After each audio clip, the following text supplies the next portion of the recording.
আসসালামু আলাইকুম, welcome back to cooking by Ibadat. চলে এলাম নতুন আরও একটা রেসিপি নিয়ে। আজকে আমি আপনাদেরকে তৈরি করে দেখাবো ঈদ স্পেশাল জর্দা পোলাও। যদিও বা এই জর্দা পোলাওটা সবসময় বিয়ে বাড়িতেই খাওয়া হয়ে থাকে, তবে আজকে আমি ঈদ স্পেশাল সেরা সাথে জর্দা পোলাও আপনাদেরকে রান্না করে দেখাবো। অনেকেই আছেন যারা এই জর্দা পোলাওটা খেতে অনেক বেশি পছন্দ করেন, কিন্তু রান্না করতে পারেন না, অথবা রান্না করতে পারলেও সেটা পারফেক্ট হয় না। তো তাদের জন্য আজকের আমার এই রেসিপিটি।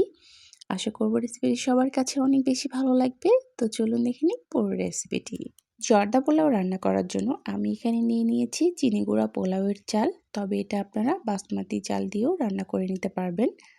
আমি এখানে চিনি গুঁড়া পোলাওয়ের চাল চায়ের কাপ দিয়ে মেপে 2 কাপ পরিমাণে নিয়ে নিয়েছি। এখন এই চালটাকে ভালো মতো ধুয়ে পরিষ্কার করে নেব।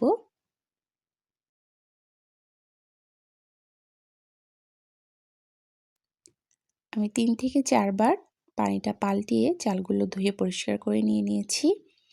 আর এখন এই চালগুলো পানির মধ্যে রেখে দিব 10 মিনিটের জন্য।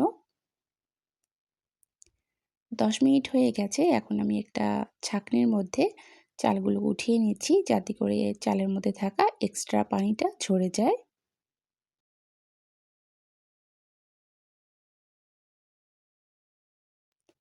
এখন পানিটা ঝরে না যাওয়া পর্যন্ত আমি ছাঁকনির মধ্যেই চালগুলো রেখে দিয়ে দিব।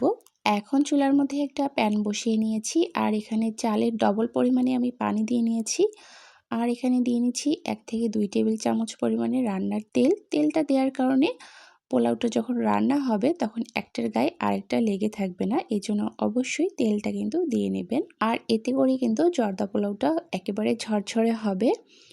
আর এখন এখানে আমি ফ্লেভারের জন্য 2টা কমলার খোসা দিয়ে নিচ্ছি, আর সাথে দিয়ে নিচ্ছি ফুড কালার। আমি এখানে অরেঞ্জ ফুড কালারটা দিয়ে নিচ্ছি। পানিটা যখন বলক চলে এসেছে, তারপরে এখানে পানি ঝরানো পোলাওয়ের চালটা দিয়ে নিচ্ছি। দিয়ে নেওয়ার পরে আবার একটু নেড়ে দিয়ে ঢাকনা দিয়ে ঢেকে রেখে দিব। পোলাওগুলো কিন্তু এ পর্যায়ে পুরোপুরি সেদ্ধ করে নেওয়া যাবে না। 80% কিংবা 90% সেদ্ধ হয়ে গেলেই সাথে সাথে পানি থেকে আলাদা করে নিয়ে নিতে হবে। আর এক্সট্রা যে পানিটা আছে সেটা অবশ্যই কিন্তু ঝরিয়ে নিতে হবে। আপনারা একটা চাল চেক করে দেখতে পারেন। যখন দেখবেন ভেতরে একটু দানা দানা থেকেই যাবে, তখনই পানি থেকে চালটা আলাদা করে নিয়ে নিতে হবে। আমি চালগুলো চেক করে নিয়েছি, আমার পোলাওটা সেদ্ধ হয়ে গেছে। তো এখন আমি একটা বড় স্ট্রেনারের মধ্যে সবগুলো পোলাও ঢেলে নিয়েছি, যাতে করে এক্সট্রা যে পানিটা আছে সেটা ঝরে যায়। পানিটা ঝরিয়ে নেওয়ার পরে একটা বড় প্লেটের মধ্যে আমি পোলাওগুলো ঢেলে নিয়েছি। আর এই পোলাওগুলো এখন কিছুক্ষণের জন্য ঠান্ডা করে নিয়ে নিতে হবে। আপনারা চাইলে কয়েকটা প্লেটে অল্প অল্প পরিমাণে একটু দিয়ে ছড়িয়ে ছড়িয়ে রেখে দিয়ে ঠান্ডা করে নিয়ে নিতে পারেন। আমি এখানে একবারেই একটা বড় প্লেটের মধ্যে দিয়ে ছড়িয়ে নিয়ে নিয়েছি।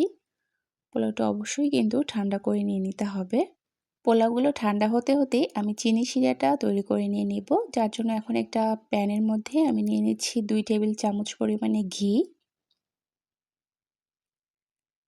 আর সাথে 2 থেকে 3 টেবিল চামচ পরিমাণে রান্নার তেল নিয়ে নিচ্ছি।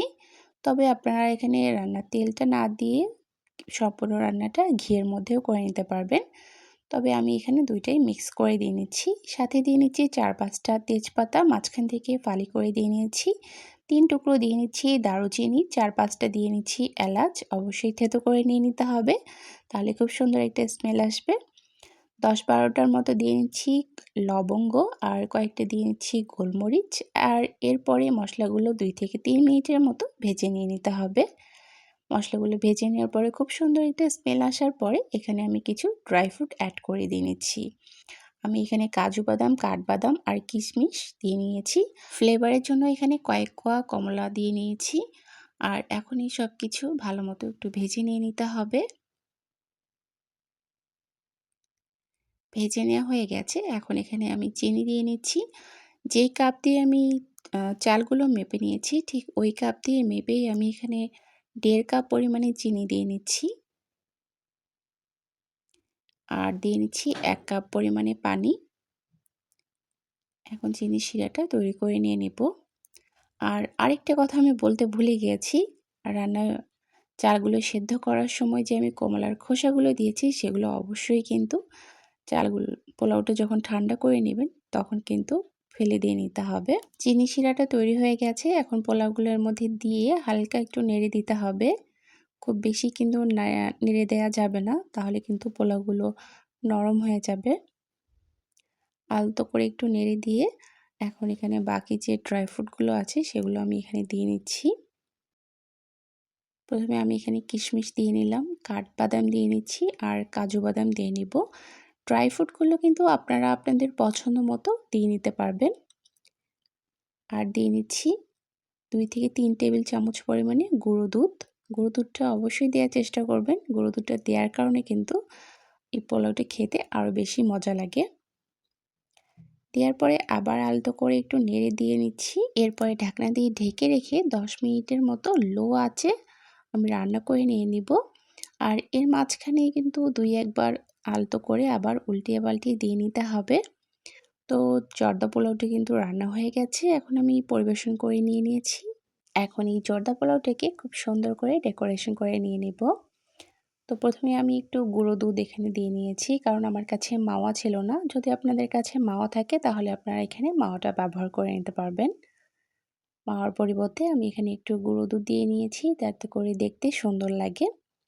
এরপরে এখানে কাজু বাদাম, কাঠবাদাম আরও কিছু কমলা কোয়া দিয়ে আমি সুন্দর করে ডেকোরেশন করে নিচ্ছি। সাথে কিছু আঙ্গুর, সবুজ আঙ্গুর আর চেরি ফল দিয়ে আমি সাজিয়ে নিচ্ছি। আপনারা আপনাদের পছন্দ মতো ডেকোরেশন করে নিয়ে নেবেন। তবে ঈদের দিন এই পোলাওটা রান্না করা অনেক ঝামেলার একটা ব্যাপার, কারণ ঈদের দিন অনেক অনেক বেশি রান্নাবান্না থাকে। তাই যেহেতু এই পোলাওটা রান্না করতে একটু সময় বেশি লাগে, তাই আপনারা একটা কাজ করতে পারেন, ঈদের আগের দিন পোলাওটা রান্না করে সুন্দর মতো ডেকোরেশন করে ফ্রিজে রেখে দেবেন। ঈদের দিন শুধু খাবারের টেবিলে সার্ভ করবেন। আমি সবসময় এমনটাই করি। আশা করব ঈদ স্পেশাল এই জর্দা পোলাওয়ের রেসিপিটি আপনাদের সবার কাছে অনেক বেশি ভালো লাগবে। এই ঈদে আপনারাও আপনাদের পরিবারের সকলকে এই জর্দা পোলাওটি তৈরি করে অবশ্যই খাওয়াবেন। আর খাওয়ার পরে কমেন্ট করে আমাকে জানাবেন স্বাদটা কেমন হয়েছে। আশা করব সবার কাছে রেসিপিটি অনেক অনেক বেশি ভালো লাগবে। আজকের মতো এখানেই বিদায় নিচ্ছি। খোদা হাফেজ।